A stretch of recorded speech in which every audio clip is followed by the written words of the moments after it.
Hi. Hey Al, how are you? Hi, Steve. Good to see you. Shavua Tov. Shavua Tov, Shavua Tov. Yeah, So this is my first time. Oh no, I've done one other of these yeah, with Steve Kravitz. correct, With Steve correct. Kravitz, but it's great to be with you Thank you. tonight. Same here. Thank Yeah, you look, for. been looking forward to it. We're going to talk about some things from the past and some memories and all Yep. kinds of things. All right, what do You you what do you want to talk about first? uh, tell us about your upbringing. Where did you grow up, and what schools did you go? Well, I think I have Baltimore roots. So my parents are both native Baltimoreans. And I want to acknowledge Becca is back there as our tech help. There's Becca back there. And my dad went to City College. My mom went to Catonsville High School. And we lived in Baltimore till I was about 5. All my cousins, aunts, and uncles, my grandparents all were Baltimore based, almost all. And then when I was 5, we moved to upstate New York.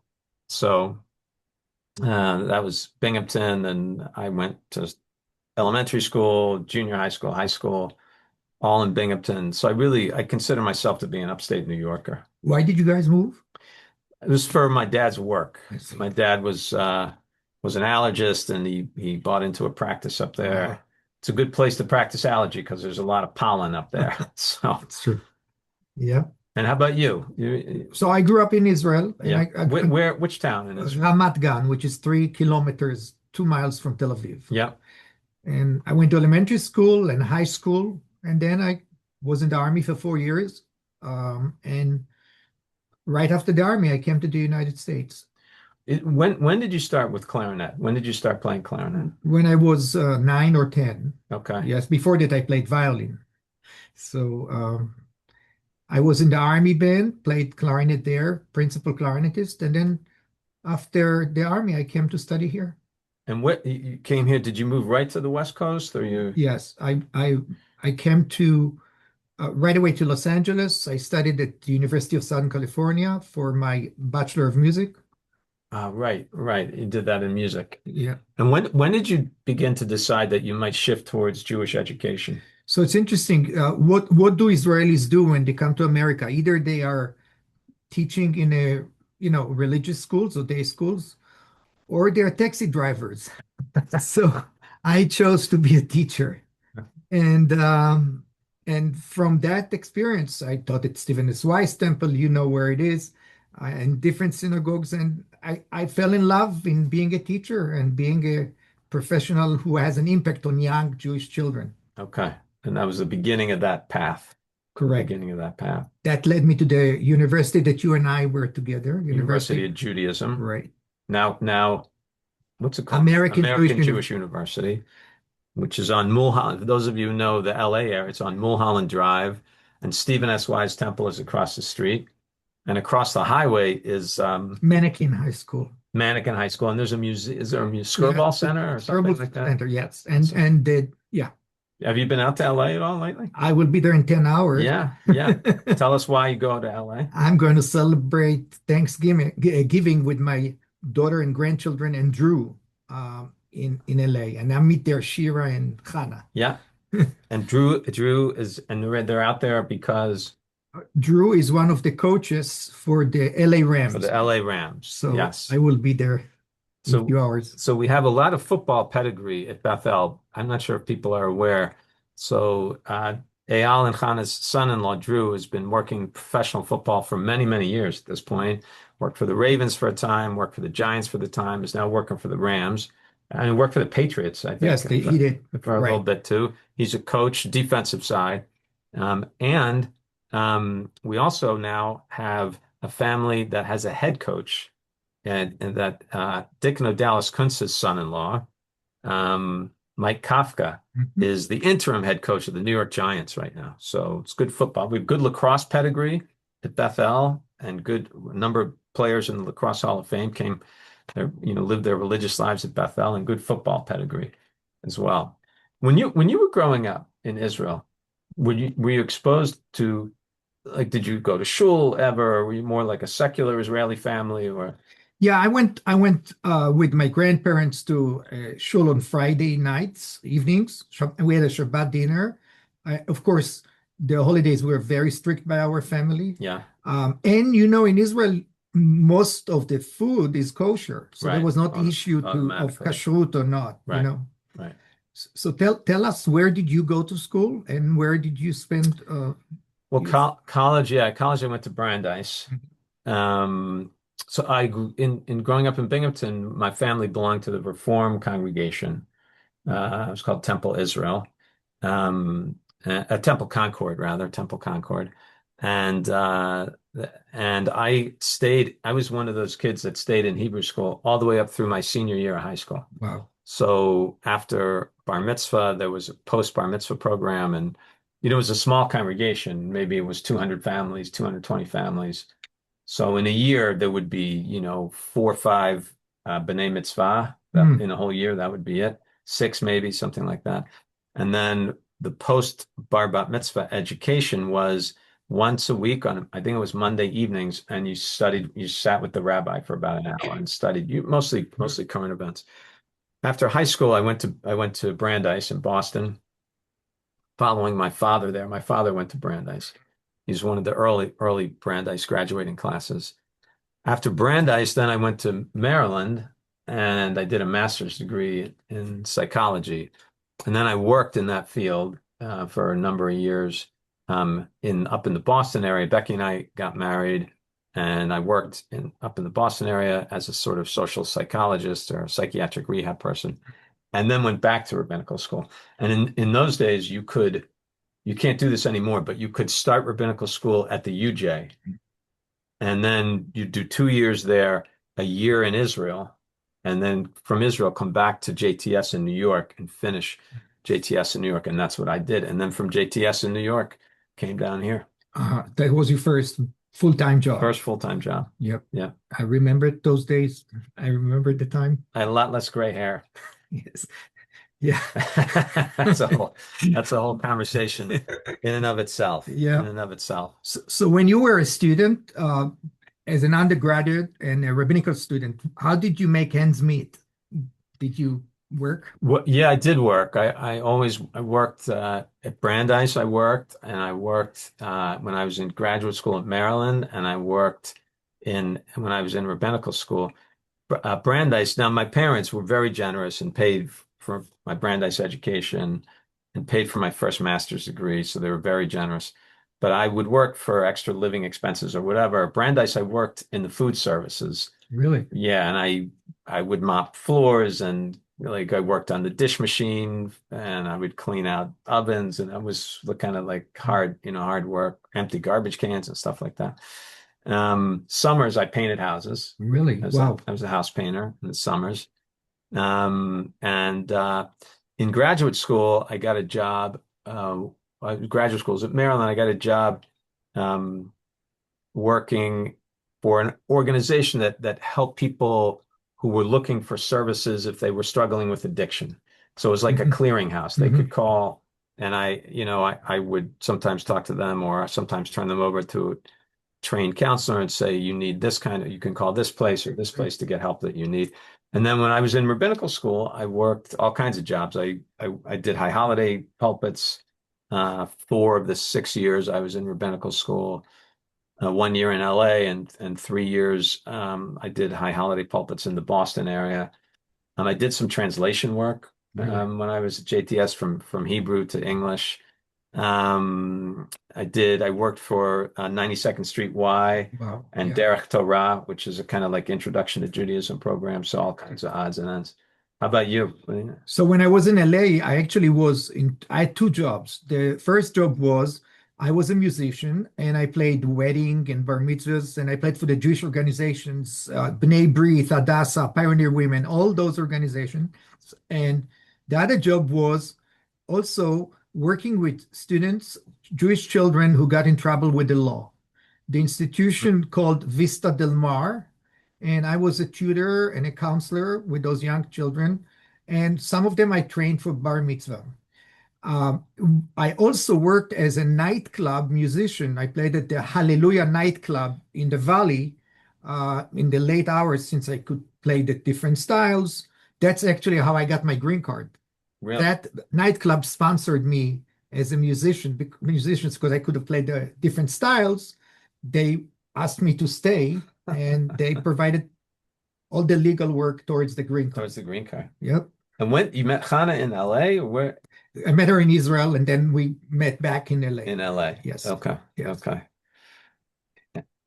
So the music's always been a part of it. Music helped me a lot. Yes, over the years, it carried me financially and as a hobby. And I played also with the LA Chamber Symphony with my teacher. I was second chair, he was first.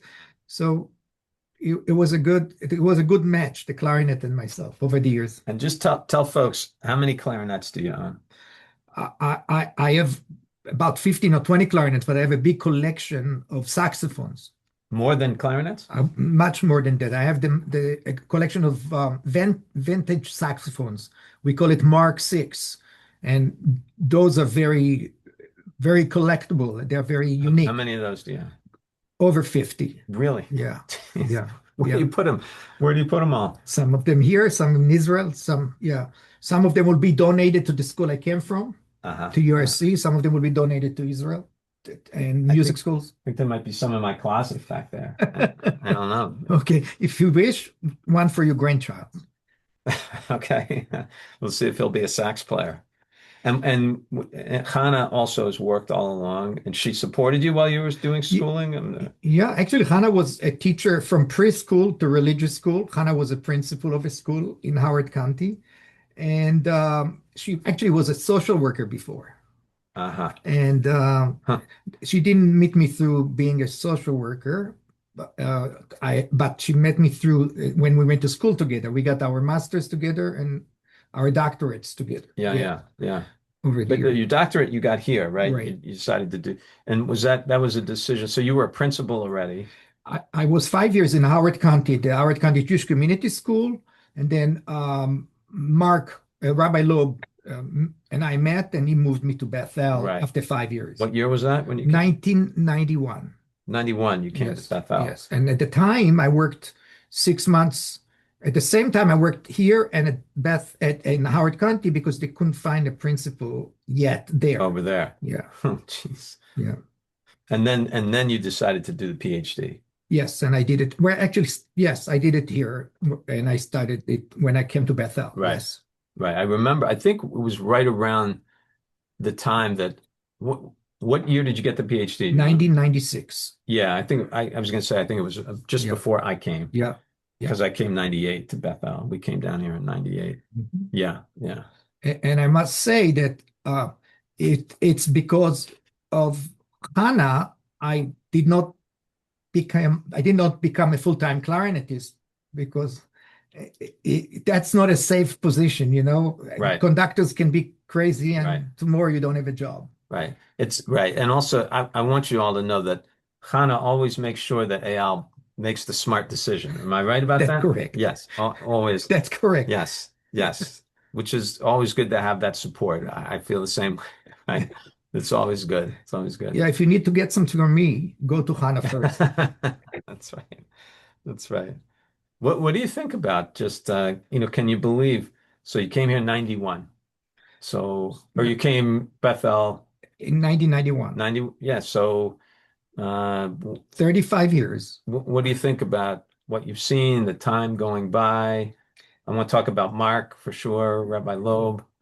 So first, I think time flies. Yeah. I can say time goes by so fast. And I think the synagogue changed in many ways. I mean, the physical structure, the offices, the pavilion. So when you came, what was it like, the physical structure? There was no second floor. Here. Yeah. Right. And no pavilions, no playgrounds.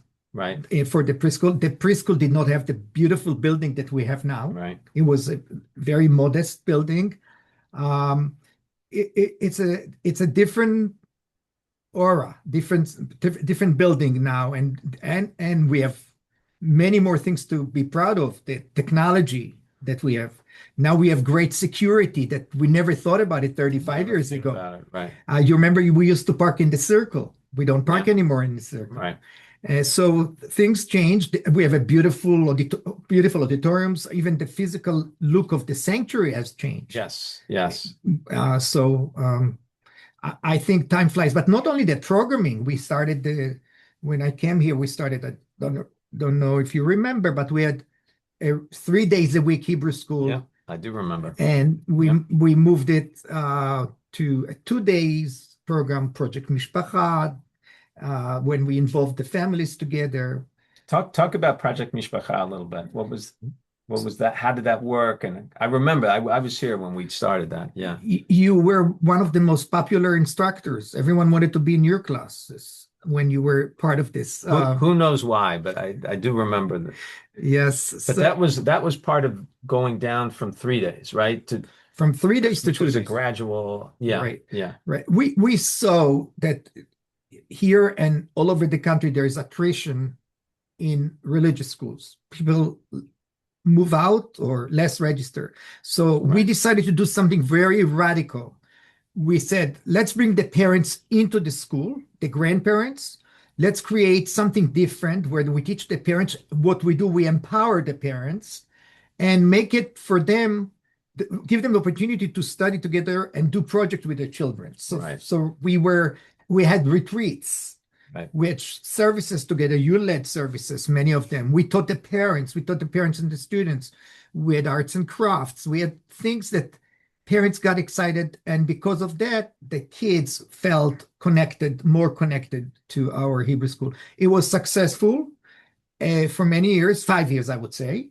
And Jewish education is very fluid. Yeah. It goes ups and downs. So we needed to change it to a different program. So it worked well, and it was a model program. Many other synagogues throughout the country emulated that. Yes, I remember that.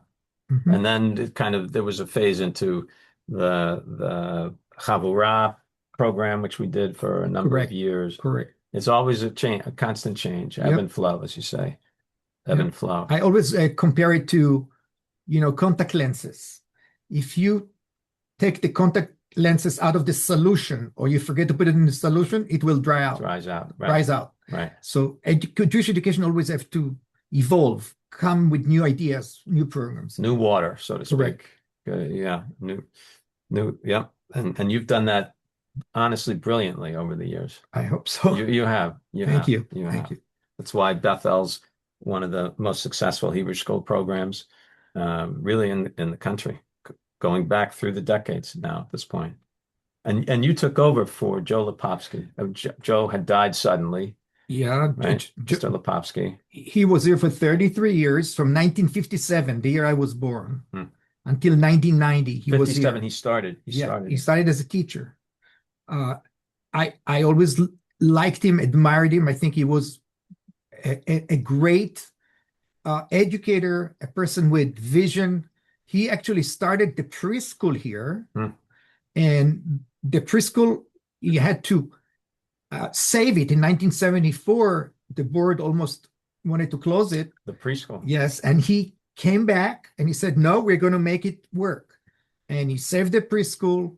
And hired great teachers like Ellen Marks, who is right here with us tonight, and other teachers. Carol Metz was one of the greatest teachers, and many others. So he saved the preschool, and in order to continue to run the preschool, we started later on, Ellen and I, the infant toddler. Yeah.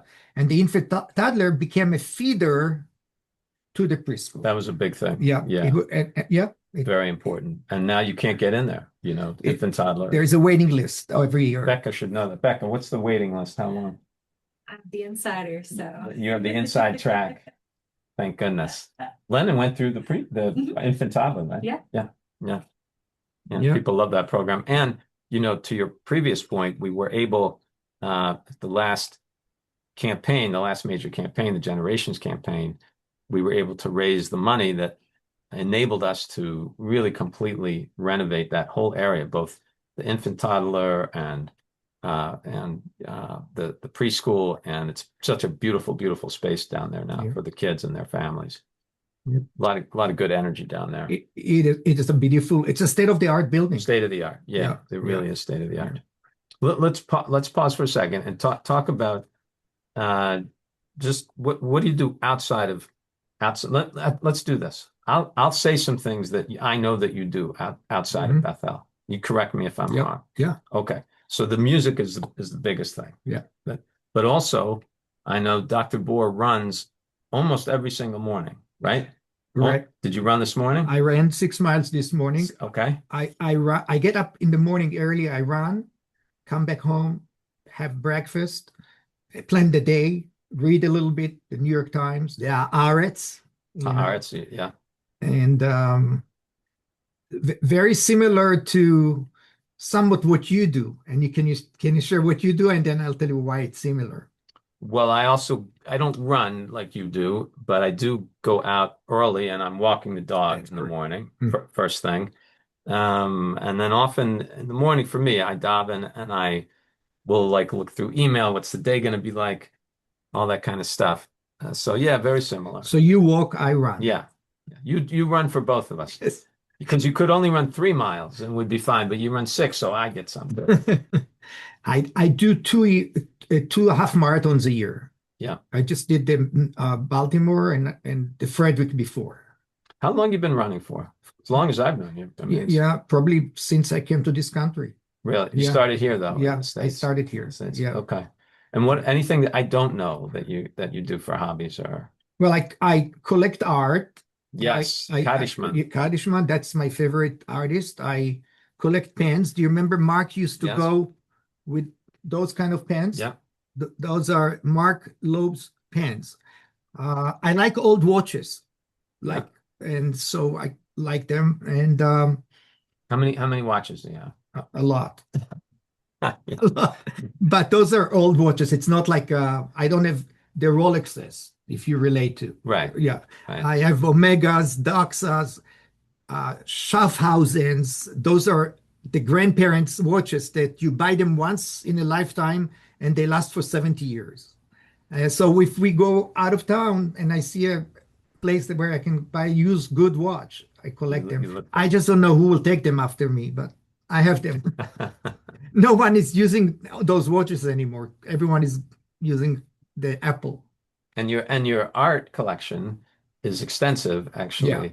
And you have a number of pieces here in the building, like in your office and yeah. in the corridor, and a lot of pieces at home. Do you have a favorite piece or a favorite couple of pieces that you really love? Yeah, I have a piece by Mordechai Levanon, uh, Samuel Bach, who is a Holocaust survivor, very famous. We collect Jewish art or Israeli art, Right. and over the years, I I attended auctions and all kind of opportunities to buy art. I think Bethel has so many paintings, but I would leave some for Bethel too. Yeah, it's yeah, the art here is beautiful. I Beautiful. mean, Yeah, yeah, it's yeah. beautiful.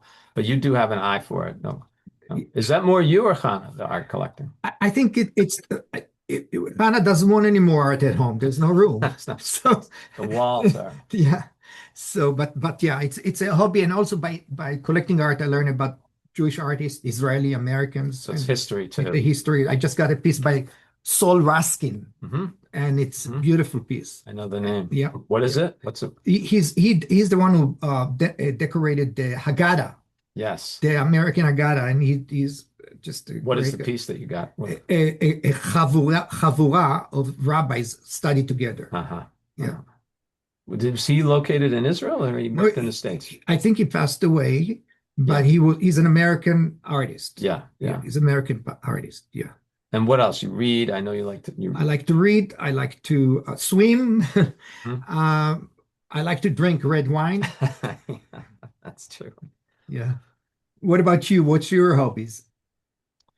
Well, not swimming and running, although I do. Gail, is very into exercise, which is great, and so I try to keep up with her, which helps me stay in shape. We do have a dog. You guys do not have a dog right now. Since Gucci. Since Gucci. Yeah. Gucci was a good pooch. Yeah. I do love to read. I read a lot, and the music thing for me is big. Playing guitar. But of course, going out to music and all the Hmm. Grateful Dead stuff, Hmm. all that business.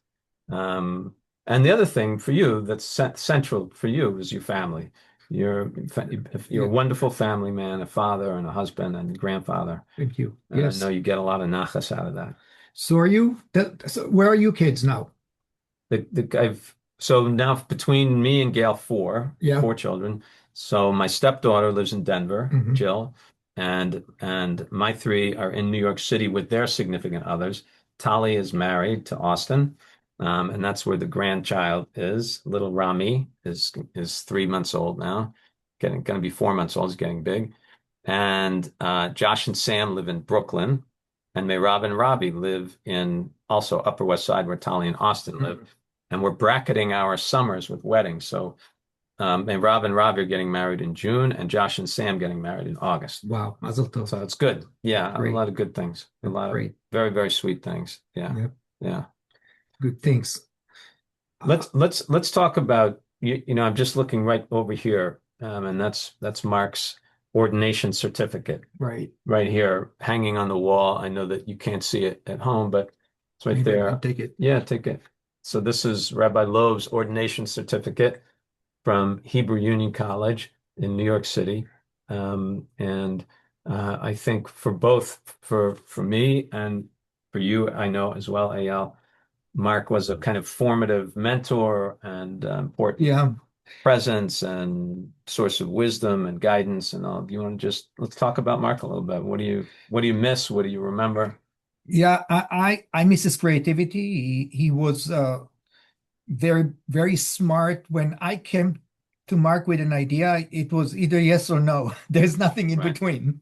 He was a strong um, He was leader, opinionated. very opinionated. Yes, yes. Yeah, If he didn't like something, you knew it you right knew it. away, right Yeah. away. But Mark, like you, was a good friend, very loyal, very good to me, to my family, to Hannah, and for sure to this place. Yes. Yeah. Yeah. Yeah. How did you meet him? Where did you meet him first? Oh, I'll tell you that story, and then I want to hear your Okay. first meeting with him. Okay. I met Mark, so it would have been the winter of it probably was February of 1998. Hmm. And Mark came up to JTS to interview rabbinical students to be his assistant, because John Perlman, who was Mark's assistant, had been Mark's assistant for 3 years, was leaving and making Aliyah or Hmm. going back to Israel. I don't know if he had Hmm. already made Aliyah. I'm not even sure. Probably going back. Going back. So Mark came up to interview students and was already interesting. There was something different you knew as soon as you walked in the room, because all the other rabbis who were there interviewing students for potential jobs, you would talk to two people at least. It would be the rabbi and the president of the congregation, or the rabbi and a couple of board members, or something like that. When you walked into the room to talk to the Bethel team, it was just Mark. There was nobody else there. It was like, because he liked to be in control of things. That's true for Hmm. sure. I remember what he was wearing. Okay, Blue jacket. he had no, I remember that he wore that jacket all the time. But you probably also remember he had a purple Purple. Yes. tie Yeah. and shirt. It was like Yeah. a whole purple thing. Yeah. This was before the Ravens were popular, by the way. Yeah.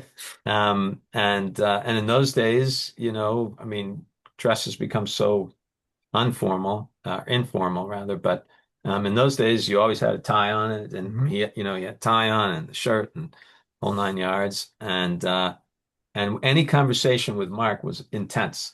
He was brilliant. I mean, he had a brilliant mind, and in conversation, he would kind of probe at your ideas. He would push back against them and really sort of test you in that kind of way. Um, but also from the get-go, I could see that he wanted to make sure whether he hired me or not, whether I came to Bethel or not, he wanted to make sure that I would become a better person and a rabbi from interacting with Hmm. him. And that included that first interview Right. where he gave me advice about things and all those kinds of things. So it was very, very memorable. How about for you? What was the So I stopped by Mark's office. His desk was right Yeah, right right here. there, Right. and I said to him, "Look, I'm a principal in Howard County. If you need any help, you can reach out to me," with no intention to, have the job. So he right away said, "Why don't you apply for that job?" I, Mark, I have a contract with, well, apply. That's how Mark was. And long story short, Right. they had 14 candidates. They had four finalists at the time. And somehow I made it. Who was president then? The president was Elliot Mirrenblum, Mhm. who is also an educator. Yes. He was a principal. Yes. Great guy, a very knowledgeable author. And I met also with him. And Mark and Elliot made that decision. Before Elliot, it was a, I'll remember David Yomkus. David Yumkus. Yeah. David. Yeah. Yeah. So one thing for sure that you and I both know, because obviously we've been here for so long, but we know because we are in connection with Jewish communities all around the country, is that the quality of the leadership here has been exceptional over the years. And Yeah, yeah. Adding to that is that I think Bethel knew how to choose their senior staff, your professionals.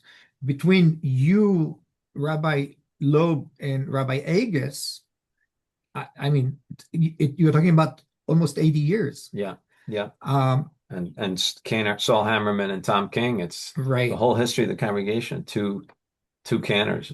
Where in many synagogues throughout the country, rabbis and educators and cantors were changing very dramatically, drastically. Yeah, all the time. All the time. So I think Bethel had a good sense of hiring at Yes. the time. Yes. As you said, between Mr. Lipavsky and myself, he was 33 years, I'm 35. It's almost 70 years. It's unbelievable. Mhm. And it has that sense of stability, how it makes a Mhm. difference. It makes a difference in the congregation and congregational Mm-hmm. life, and being able to carry through a vision or a sense of what you want a community, how you want to shape a community, all those kinds of things. And we developed relationship with parents, grandparents, Right. and grandchildren. Right. I had parents that were in my Hebrew school, like Marisa Myers, for example. Yeah. Glenda's daughter. Yeah. So, and then their children, Marisa's children, Are now in this school. Yeah. Yeah. So we have really generations of grandparents, parents, and children, and great-grandchildren too. Yeah, I'll say sometimes, because we are really blessed with these multi-generational families. And sometimes when I meet in here with a bar bat mitzvah getting ready for, and the parents are with the student, and we're just talking about, and if it's a multi-generational family, we usually right over there where Becca's sitting, and I'll say to the child and to the parents, that they don't realize it because it's not something you think about. But let's say the child who's becoming bar bat mitzvah is fourth generation. Sometimes we have fifth, sometimes fifth. Let's say fourth generation. And I'll say to them, the morning of your bat mitzvah, when you step up to the Torah and read from it, you're in the entire world, you will be one of the only fourth generation members of a congregation celebrating a bar bat mitzvah that Wow. day. At Bethel it happens. In Baltimore it happens, but it just doesn't happen that often. It's really, And we are not even 100 years old yet. right.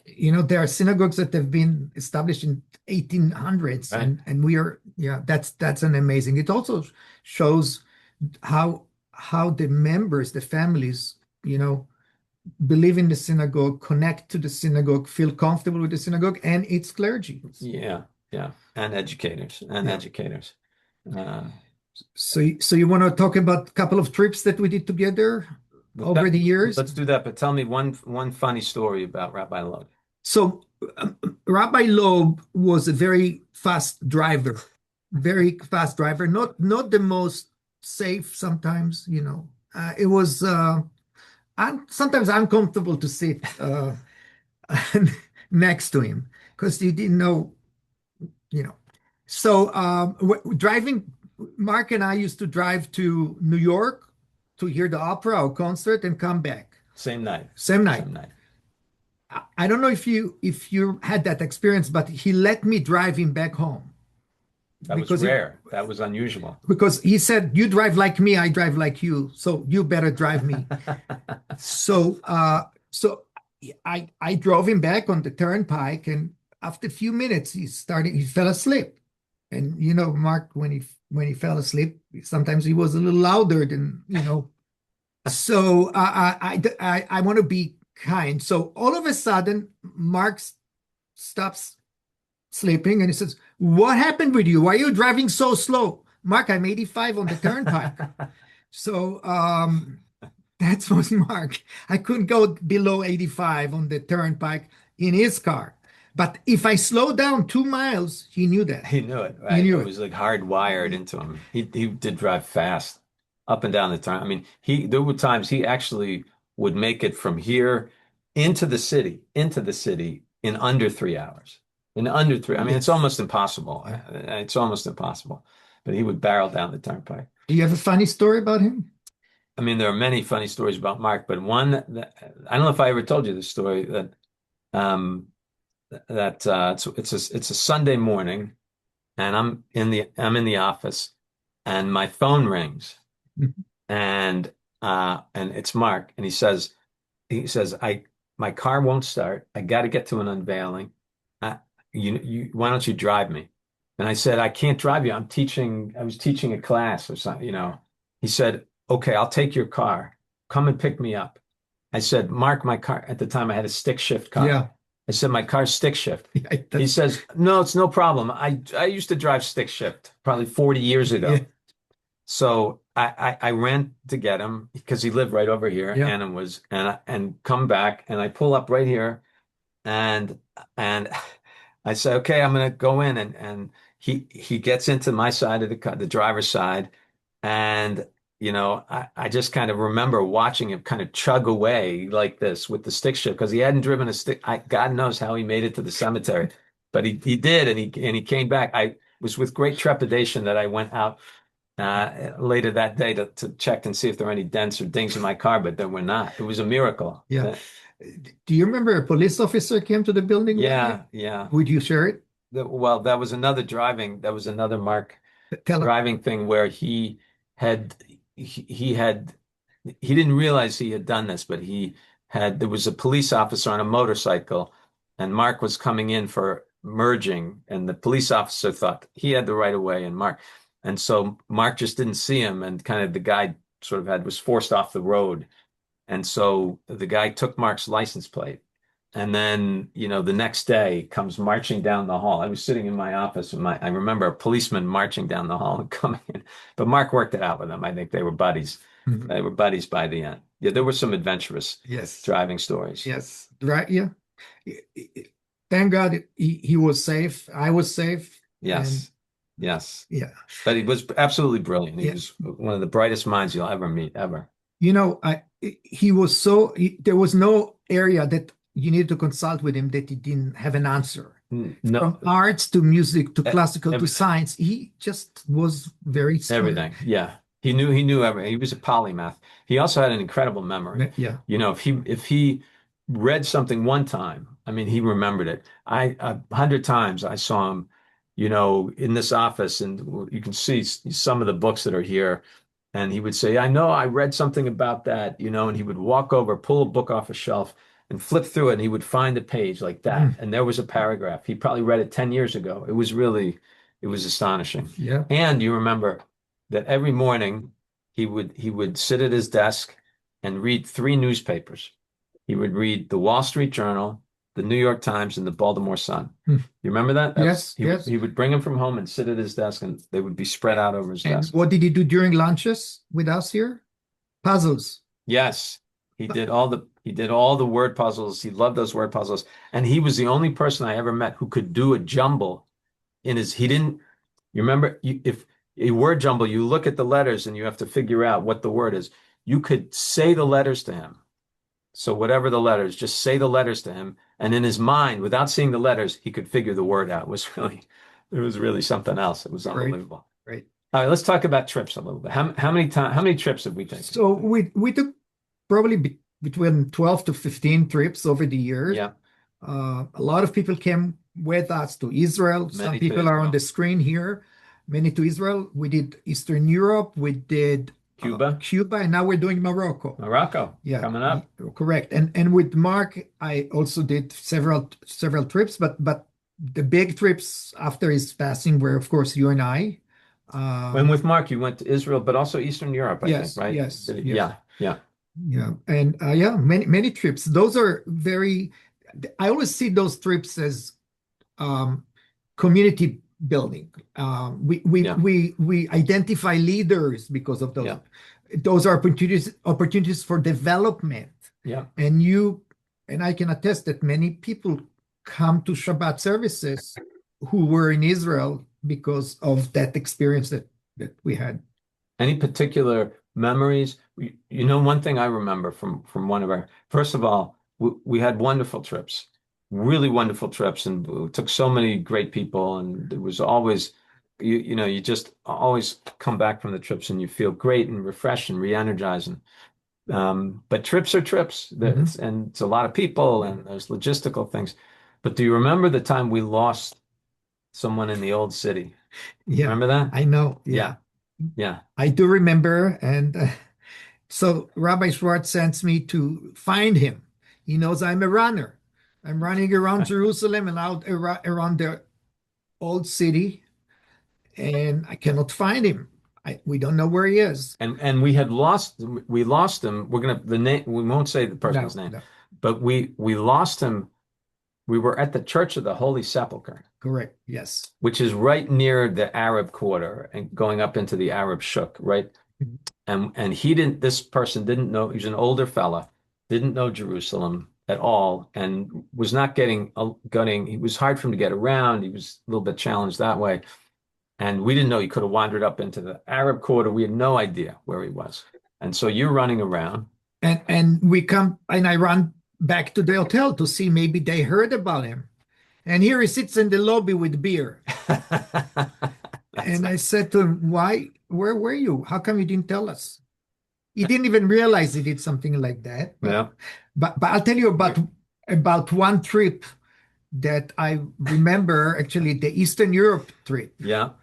the first one in the beginning of the 2000s With Mark, the one with with, Mark. with Mark. And so we go to the Terezin uh, concentration camp synagogue, and I play the clarinet Kaddish. And all of a sudden it hit me, and the mouthpiece fell off my mouth because I had tears. It hit me so badly that I'm here. And this I would never forget. I may show you a picture of that later, of that. That's a powerful thing. Yeah. Very, very powerful. I would Yeah. never forget that. And Mark, to get back to Mark for a second, had a talent for capturing those kinds of moments, you know, in a few words.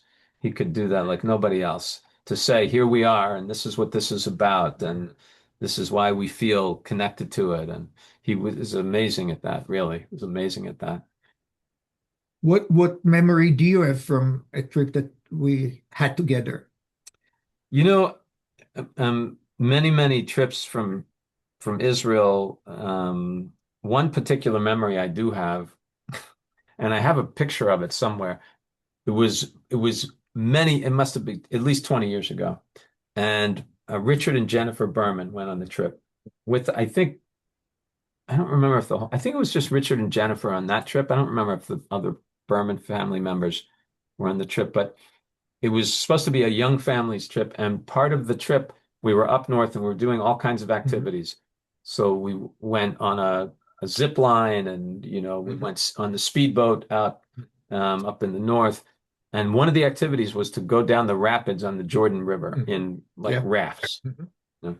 So Richard and I are in the raft together, and we're going down, and there's this big sort of rock which is mostly covered in water, but you can see that it's there and the water's running over it. And we're trying frantically to steer so we won't hit. Yeah. But sure enough, we run right up the top of the rock. And it's at that point where there's a camera there taking pictures, which you can then buy later. You know, Yeah. and and we think that maybe the water's just going to drive us right over the rock, but we get stuck. We get stuck on the rock. And what we ended up doing, we ended up trying to pull the back of the raft up so enough water would be hitting the back of the raft, and then it drove us off the rock, and we made it back to shore and made it back, ultimately to the United States. But I remember, many very moving moments, particularly Friday nights at the Kotel. Oh yeah. When Yep. you would play, we would all be there as Bethel community, Yeah. daven, and those are the things that really stay in your mind. Yeah. Do you remember that in one Shabbat evening, they didn't allow us to go closer to the wall, Yes, and there because was we were a mixed group, yes, yes, men and women. yeah, yeah. We made a very special trips. I remember the trip to Berlin Hmm. that we did together. It was just incredible. Many people that are on the screen were with us today. So, where are we going now? So, um, so what was the most uh, cherished moments of your service at Bethel over the last 28 years, right? 28? Yeah, I mean, it's hard to pinpoint anything specifically.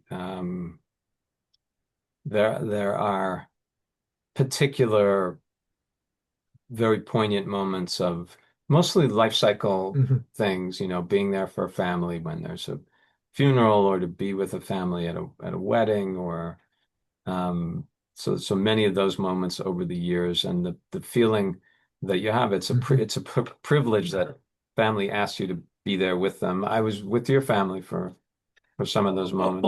All my life cycle, our life cycles events, Rani's wedding, Shira's, Nurit's bar mitzvah, Nurit's wedding, Shira's wedding, all of them you led for us. And it's beautiful. Yeah, and Shear's wedding most recently, it was correct. beautiful. One of the most Thank beautiful you. weddings on the Thank you. water. Wow. Yeah. And also, but Bethel over the years faced many challenges, like, for example, COVID-19. Hmm. 9/11, we were together in this office on 9/11. Do you Yes, remember? yes. What do you remember sitting here with Mark? And Well, yeah, I remember 9/11 that I was in the office already, and Mark had a TV that he used to keep in here right in the corner over there. And he called me. He hadn't come into the office yet, because 9/11 started, was early, that the first plane hit the Mhm. first tower. And Mark called me and he said, "Do you know what's happening?" And I didn't. And he said, go into my office and turn the TV on." And you came down, and Mark came over, and we Mhm. were watching it together. Yeah. And I remember Saturday morning, you called me. I was running in the park when October 7th happened, and Hmm. you asked me, Eyal, what's going on there? What's going? And we were supposed to take a group at that, in Yes. that, at that, A couple of weeks after. correct, Couple of correct. weeks after. And yeah, and I knew very little, but it was clear that it's not a small war. Right. It's a big thing. Right. Um, what was there other stuff that you and I dealt over the years? COVID-19, I just want to say that we really kept our community together with the Yeah. teaching, with the concert, with all the learning. It was there. We were We had to make addressing that. it. It's you almost don't remember, Yep, yep, yep. right? And it wasn't so long ago. I mean, you're talking about, 6 years ago at this point. And how dramatically things had to shift in such a short period of time. We were online only services for a while. We were doing B'nai Mitzvah with Zoom, using Zoom, family in their home, just Mhm. the family with the child, and we would bring the Torah to their home. And I was sitting in my basement, and Dana was sitting in her basement, and Tom, I mean, it's just unbelievable. Right. Unbelievable. Yeah, yep. So I just want to ask you something. Other than the rabbinate here at Bethel, are you involved with other organizations? Like, um, Well, yeah, I mean, for many years, I was very involved with the ICJS, mhm, which, when I got involved back in early 2000s, was the Institute for Christian and Jewish Studies, now the Institute for Islamic, Christian, and Jewish Studies, which is in Towson. Chris Layton was the director. At the time, my good friend Roseanne Catalano, with whom I teach here at Bethel still, on Wednesday mornings. We do eight sessions in the fall and 8 sessions in the Yeah. spring. So I was very involved with ICJS for many years. And I've been on the boards of the Associated. I was president of Baltimore Board of Rabbis at one point. I still am involved with the Hopkins Internal Review Board of the Homewood campus. The Homewood campus Internal Review Board meets once every 6 weeks or something like that. Baltimore Jewish Council I'm involved with right now. The Bierman board? And two foundations that I'm involved with. One is the Herbert Behrman Foundation, and the other is the Zanvil Krieger Foundation. So, as you know, Baltimore is an amazing Jewish community, very vibrant, very, very interested, very affiliated with synagogues, very committed to being connected to the Federation. The JCC is amazing in Baltimore. It's just one of the great Jewish communities in the country, for sure. How about you? I was involved with, I don't know if you remember, but when we had a preschool downtown, I was involved with the church there. Yeah. We had good relationship with her. I created relationship with Roland Park Country School, with the girls' school when we had the satellite school there. So, and with Bryn Mawr, we had personal relationship with the directors of the BZD, friend of the IDF, Israel Bonds. And I don't know, but many of you remember that when we had the project with the adult education book, we had like 50, 60 ads. Many of them are not from Bethel. So we created relationship with those organizations when they put ads in the book for in honor of Bethel, in honor of adult education and so forth. I would think it's important to say that, and folks may not even realize this or remember it, but when you came to Bethel, and then a couple of years later when I came, there was no adult education programming at Bethel. None. Not one single thing. No classes, no nothing. And then you remember Alan Lipsitz, of blessed memory, Correct. Was hired to start an adult education program, which he did, and we started having classes. And then when you came in and became the director of that, and we created the Loeb Center, it's grown to this incredible thing, which is now not only classes, but it's the mahjong, it's the cooking, it's the music, it's the movies. It's this incredible full program that people take such wonderful advantage of. Yeah, Ellen and I put a big program here, and I'm very proud of it because the synagogue now is not just a religious institution, but it's also a cultural center. Right. Of course, with the Soul Center, it's also a spiritual center. But I think that what we saw and the leaders saw, that is, in order to bring people into the campus, to the building, it's not just about services. It's to make something that is engaging, Right? And something that into their interest. So from art to language to music and so forth. Get people in the door. Yep. And it does that. People look forward to all the program, First Wednesdays and everything like that. Right. So we have like about 4 minutes. I just wanted to, do you want to show the couple of pictures? The picture that I love is the picture that we are, Rabbi Schwartz and I are on a camel. And let me tell you something. Also, Rabbi Loeb was on a camel one day, but that camel was his last ride with Rabbi Loeb that time. The camel retired. He retired after that. So this is that's the picture that I play in the Theresienstadt concentration camp, and the mouthpiece is getting off my mouth of the clarinet. Let's show the camel. The camel. Go ahead. Oh, here, that's the picture that I always like and proud to see. Look how young and good looking you look compared to where we. Exactly. Yeah. And who's the woman behind us there? I cannot show you that is. Can't see. Okay. But that was a great camel. Yeah. And we're dressed up in the big day Abraham. Right.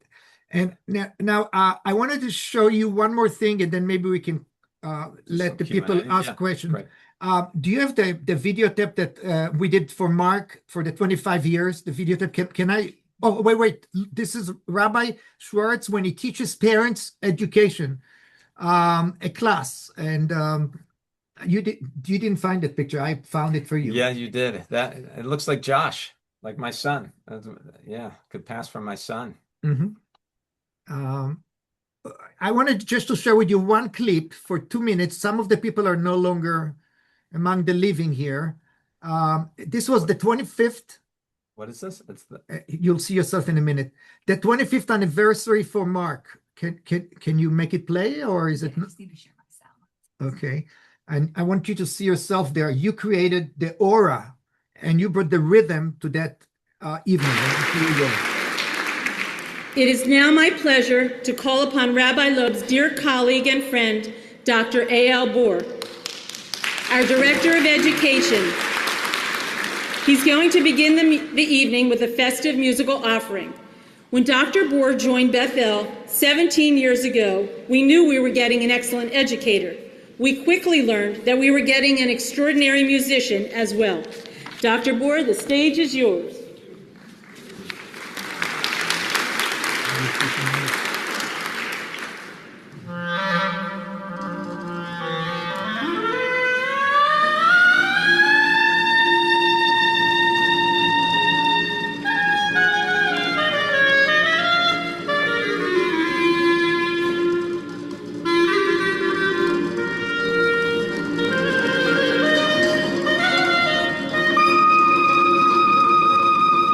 Yourself, Steve, there.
Eyal.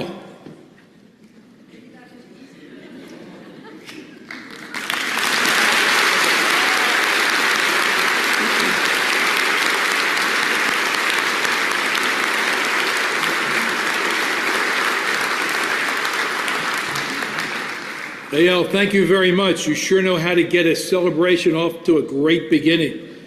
And thank you again for all your support over these many years. One final question. Can you teach me to do that? Okay, so I just want to tell you that my mother is with Rabin here. She was the president of Bnei Brit in Israel. And one more picture, the last one is my father and two of his brothers were members of the Israeli Philharmonic Orchestra, and the three had a violin, viola, and cello that the person who made those instruments made it especially for the Bor brothers. And they went there and checked on those instruments. My father is in the middle. Yeah. And Your father was a great cellist. she was a good, very Yeah. good. Who was better, your father a cello or you a clarinet? I think he was a better. Good question. Yeah. Okay, we're good. We can take some questions now. If there are, and if aren't, we can. I can go home and prepare my suitcase for LA. Or LA? What time's your flight? I have to be at the airport at 4 o'clock in the morning. Yeah. Yeah, you got plenty of time. Yeah. Okay. Rebecca, are there any questions for Rabbi Schwartz or myself, or? Not that I see in Okay. the chat. Okay. People can unmute themselves though if they want. So I guess the idea is if you wanted to ask a question, you can put it in the chat or something just popped in there. I cannot like- see it from. So Denise Franz saying wonderful, just wonderful. Oh, thank you. Thank you, Denise. Thanks, Denise. Thank you, Denise. Great lady, great president. Yes. Part of that wonderful lay leadership Yep. that we've always had. And Keith. Great couple. Great Bethel couple. Yep. Yeah, it doesn't look like anyone's raising their hand. Oh. Okay. Okay, ladies and gentlemen. Bye-bye. Thank you. Have a good one. Thanks, everybody. Safe Nisbiat Thank you. Tova. Thank you. Yeah. Thank you. Thank you. And thank